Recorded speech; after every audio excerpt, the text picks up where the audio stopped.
क्या आप जानते हैं कि भगवान कृष्ण की मृत्यु कैसे हुई थी? शायद बहुत से लोगों का कहना होगा कि हाँ, लेकिन अगर मैं आपसे कहूँ कि आप जो भी जानते हैं वो सिर्फ 30% ही सही है, तो आप क्या कहेंगे? भगवान श्री कृष्ण की लीला किसी से छिपी नहीं है। बालकाल से लेकर कंस वध तक का हर किस्सा हम जानते हैं। लेकिन क्या आप जानते हो कि राक्षसों का वध करने वाले श्री कृष्ण की मौत कैसे हुई थी?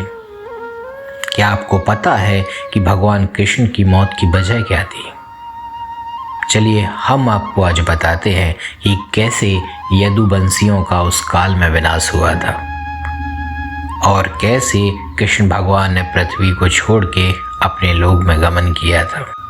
भगवान श्री कृष्ण के पुत्र सांब को एक बार बैठे बैठे शरारत सूझी और उन्होंने श्री कृष्ण के साथ एक औपचारिक बैठक में शामिल होने के लिए द्वारका आए ऋषि विश्वामित्र, दुर्वासा, वशिष्ठ और नारद से मजाक करने की योजना बना डाली।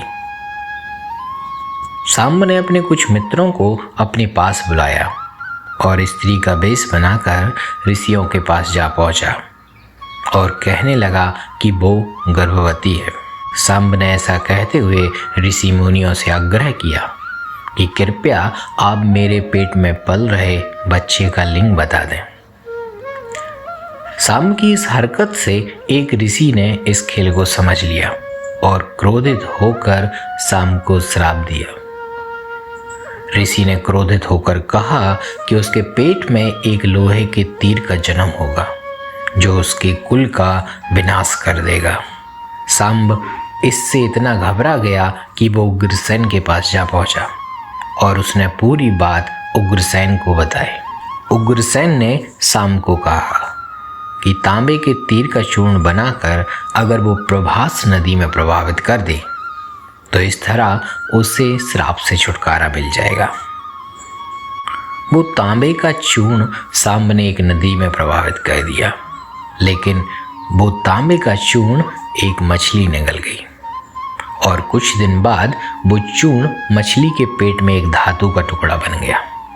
फिर कुछ दिन बाद उस मछली को जीरो नामक शिकारी ने पकड़ा और जब उसे पकाने के लिए काटा तब उसके शरीर से वही धातु का टुकड़ा निकला। शिकारी ने उस धातु के टुकड़े को नुकीला करके तीर बना लिया। एक बार भगवान श्री कृष्ण एक वन में पेड़ के नीचे ध्यान में मग्न थे। तभी उस शिकारी की नजर भगवान श्री कृष्ण के पैर पर पड़ी। उनके पैर पर लगी मणि बहुत चमक रही थी। उस चमकीली मणि को देखकर जीरू नामक शिकारी को लगा कि वो एक हिरण है और जीरू ने बाण चला दिया।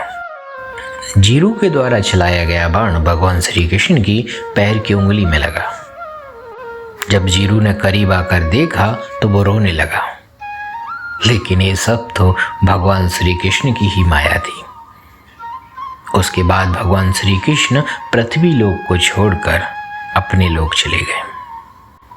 देखा जाए तो भगवान श्री कृष्ण खुद विष्णु के अवतार थे और उन्हें कोई नहीं मार सकता था, लेकिन इस माया को भगवान श्री कृष्ण ने खुद रचा था। बोलिए भगवान श्री कृष्ण की जय।